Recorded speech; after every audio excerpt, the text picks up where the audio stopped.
Dressed to excess. If you traveled back in time to the 1700s in Europe, you would laugh when you saw how the aristocracy dressed. Soon you'd realize, though, that the aristocrats of Europe were very serious about their appearance. The predominant style in women's attire was enormous dresses.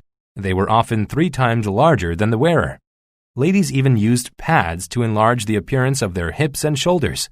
On the other extreme, the aristocratic women made their waists appear extremely thin. It took several maids stretching fabric and pulling straps in order to get a lady's waist to the proper thinness. These ladies could barely breathe and often fainted. Pale skin was also a craze, yet this too was done in excess. One could not simply be pale. Instead, she needed to look as if she had anemia. In order to look paler, ladies actually cut themselves daily so they would bleed. The hairstyles, however, were the hallmark of women's fashion.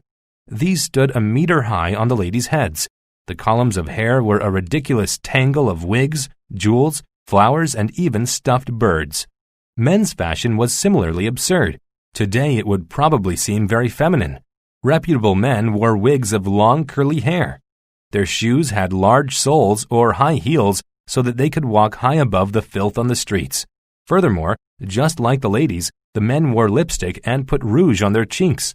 Their clothes were brightly colored, often purple and pink. They were made from the finest of fabrics and decorated with jewels and lace.